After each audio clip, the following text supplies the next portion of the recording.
Let's give you 4 of the best Town Hall 12 attack strategies you can use regardless of hero levels, whether you are new to Town Hall 12 or you're a max Town Hall 12.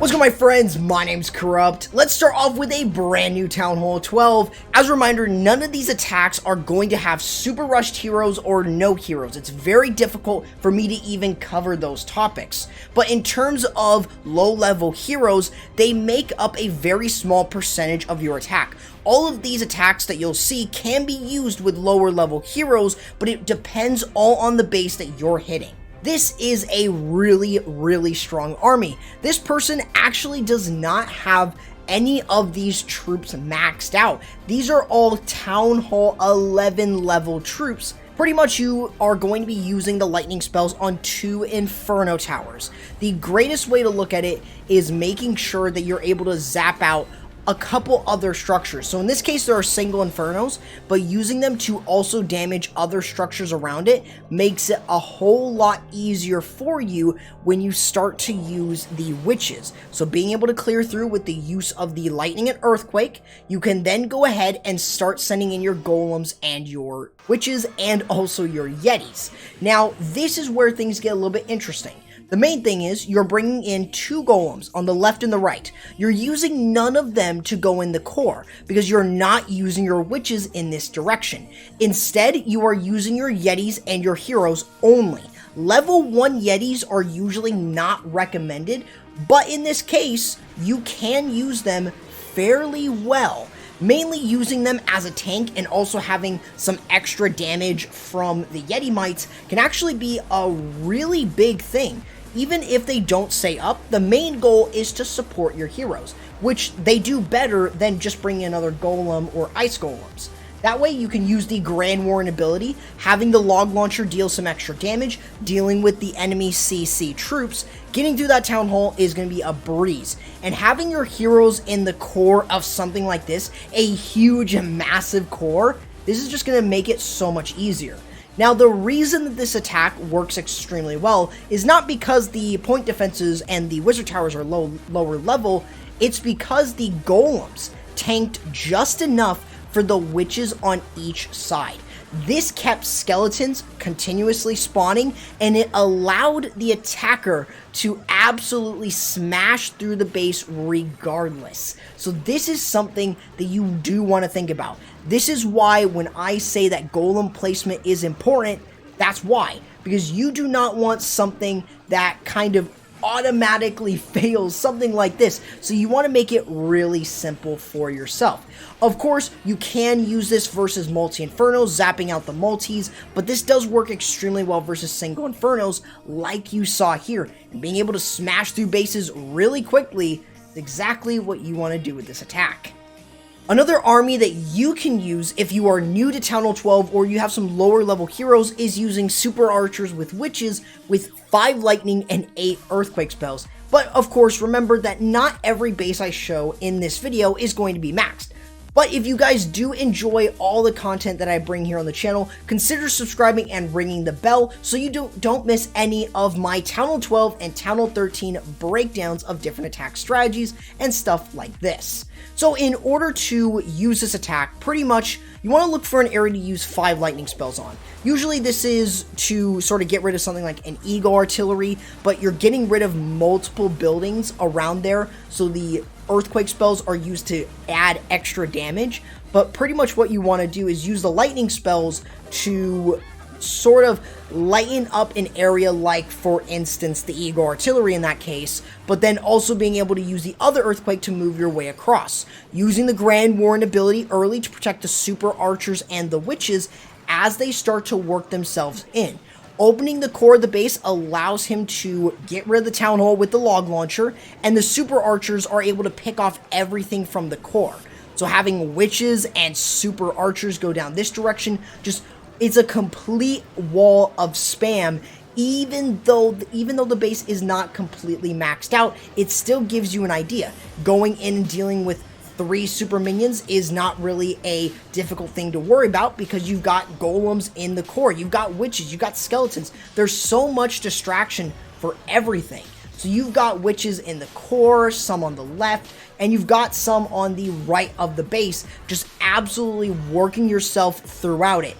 It is why that this is a very, very strong option, regardless how maxed the base is.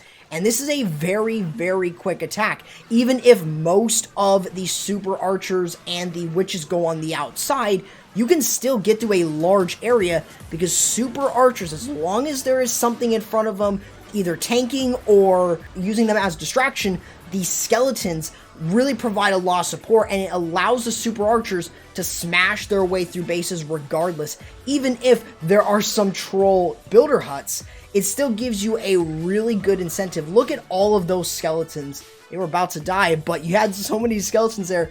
That is why this attack is incredibly strong and something that you could still use. Even though the last two attacks were witch attacks, these two attacks are very good if you are new or you have lower level heroes. Another option that you have, whether you have low level heroes or you're new to Town Hall 12, is the Sui Lalo. This base, as a good example, is a very common style of base. I don't know how many of you guys have seen this one. Let me know down in the comments below. But the idea is very simple. You want to look at the enemy CC and enemy queen placement. Those two are going to be extremely big. So getting rid of these two is almost really, really good for your entire attack.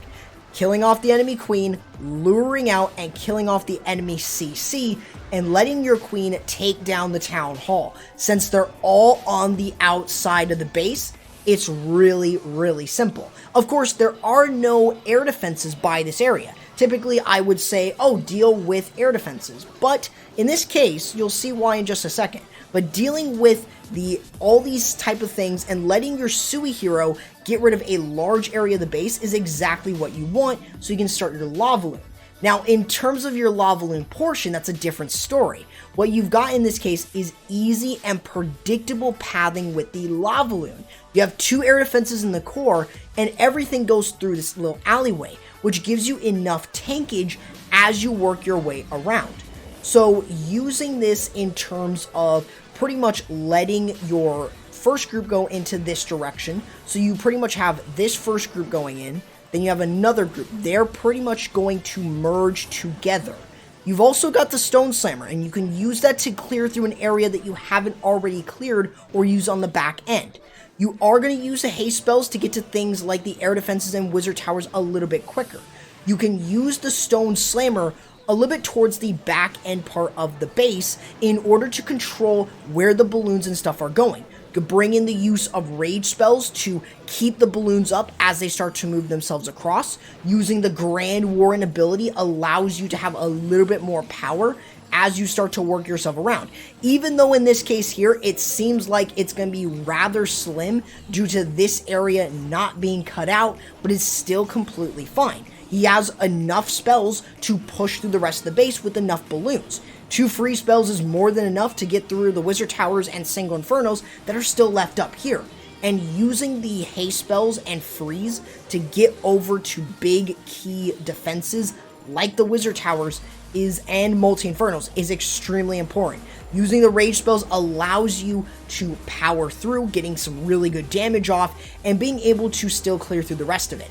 Of course, one of the biggest reasons to why you would typically get a time fail is because you don't deploy your minions in enough time. So make sure that you deploy your minions right after a certain area of your Lalo so they're able to do cleanup while your balloons are smashing defenses. That is one of my biggest tips so you can avoid getting time fails. Even with lower level heroes, it can even happen to someone like me who's not maxed at Town Hall 12. So you do want to think about those things so you don't get time fails with the use of the Sui Lalo.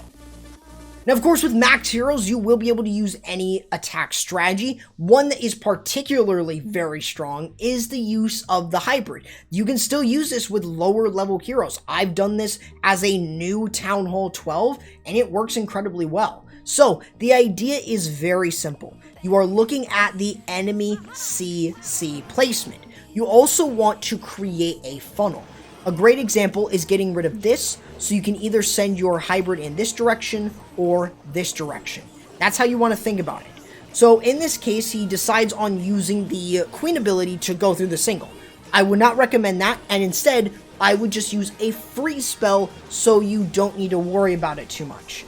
The whole idea though is to get your queen to go into the base. You want to be able to create a funnel on this side of the base. Basically what I'm trying to say is you are luring the CC, but you also want to create funneling for your hybrid. That's the most important thing. So as you're starting to work your way through, the attacker here decides on bringing 2 poison spells instead of 1. This is actually a bigger play as you can use this to slow enemy heroes, and you can use this to kill off enemy CC troops like the super minions. And in this case, that plays a huge successful role in this. Being able to use a bit more spells to get rid of the CC is exactly what you can do. And of course, using the rage spells to keep your queen alive is really important. And in this case, being able to go in for the Eagle Artillery is the next most important thing. The queen's able to reach that using the Siege Barrack and Barbarian King to create one side of the funnel, so you have an easy lane for your hybrid all the way to the Town Hall. Now keep this in mind. When you're sending in your hybrid, try to use a heal spell early on in the beginning. This allows you to keep your hogs and miners healed up, all ready to go, as you start to work yourself to the Town Hall. Normally, I would recommend saving onto the heal spell for the back end, but that's fine if you want to use it earlier on.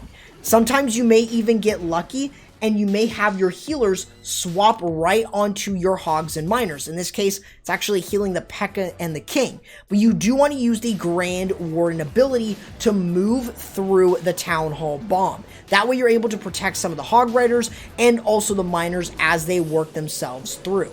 The biggest thing that you want to make sure that you're doing is you have a good lane through. Even if they unfortunately split, having enough power and momentum with your miners and hog riders and taking on a single Inferno is usually not the end of the world. It's really easy for some attack like this, mostly because you have multiple troops, and that just allows you to absolutely squander through bases, just smash them, absolutely tear them down, because this is a really strong attack. Regardless of your hero levels, you can use this on practically every base as long as you're able to create the funnel. But this is another attack that you can use, and showing you guys the progression from a new Town Hall 12 all the way to a max Town Hall 12 is something that you will want to take away from this, and being able to understand how you guys can use each of these attacks with lower level heroes, or even regardless of what your hero levels are right now. Let me know down in the comments below if you want to see more videos on these lower level hero attacks, and I will try to bring that to you guys. Showing progression in terms of hero levels is exactly what I want to do in this video. So make sure to subscribe and ring the bell. Use code Corrupt before purchasing the gold pass or any special offers. I'll be catching you in the next video. Corrupt, signing out.